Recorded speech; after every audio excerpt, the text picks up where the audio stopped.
नमस्कार साथियों, India superstar channel में आप सबका स्वागत है। मैं प्रशांत। ये रामायण का प्रसंग है, इसका जिक्र हम आप लोगों को बताना चाहते हैं कि जब लंकापति रावण का वध कर दिया भगवान श्री राम ने, उसके बाद में विभीषण को राजा बनाया लंका का। लंकापति बन गए विभीषण।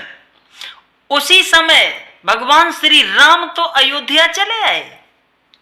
विभीषण राज करने लगे लंका का और धीरे धीरे राज्य करते रहे। एक दिन खबर मिल गई कि ने कुंभकर्ण का बेटा मूलकासुर को कि हमारे चाचा श्री ने विरोधियों का साथ दे करके और हमारे समस्त कुल का विध्वस्त हो गया, हमारा कुल नष्ट हो गया। तो उसके बाद में जब उसको ये बात सुनने को मिली, उसे बड़ा कष्ट हुआ कि मेरे निरपराध बाप की भी हत्या की गई। उसी समय इस मूलकासुर ने विभीषण पर आक्रमण कर दिया और आक्रमण करके लंका से बाहर कर दिया और युद्ध किया।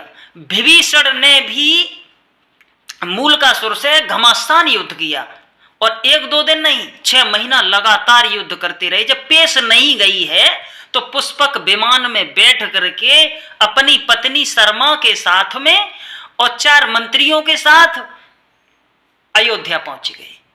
भगवान श्री राम की कचहरी में जाकर के विभीषण ने कहा, प्रभु मेरी रक्षा करो। बोले क्यों, क्या हुआ? तो विभीषण कहने लगे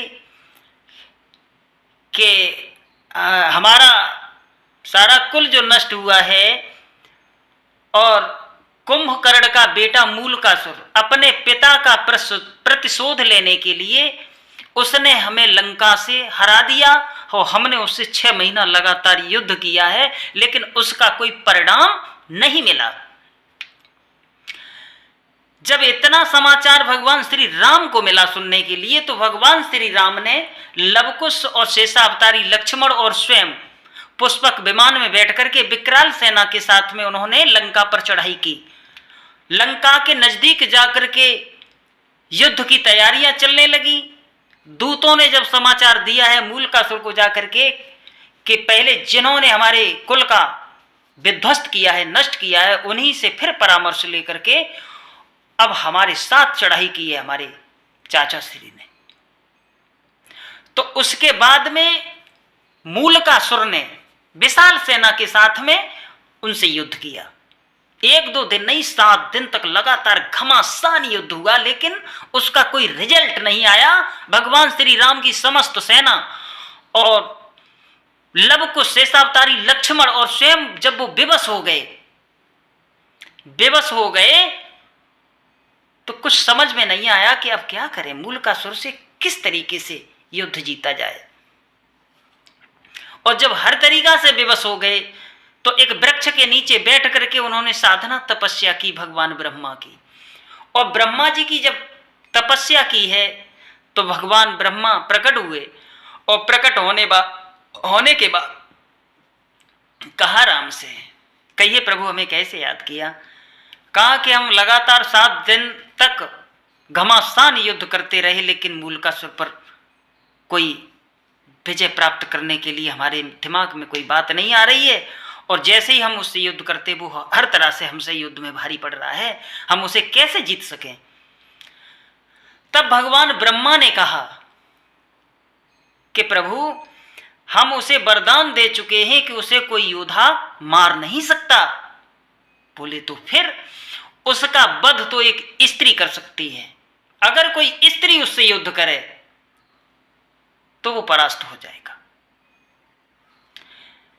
जब इतनी बात मालूम पड़ी भगवान श्री राम को, तो भगवान श्री राम ने विनीता नंदन गरुड़ से कहा और मां अंजनी के लाल वीर बजरंगबली से कहा है कि हे वालजती, हे वीरवर, तुम अब अयोध्या जाओ और वहां से माता अपनी सीता को लेके आओ।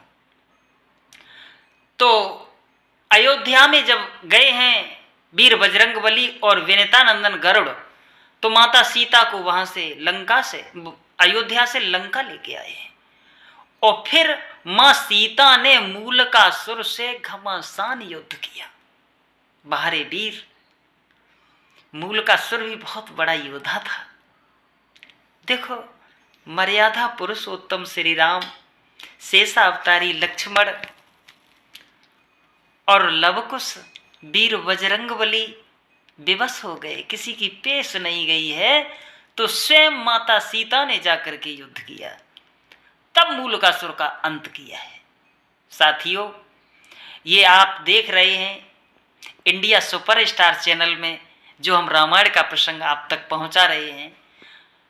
और अगर हमारा ये प्रसंग आपको अच्छा लगे तो ज़रूर हमारे इस चैनल को लाइक, सब्सक्राइब, कमेंट कीजिए।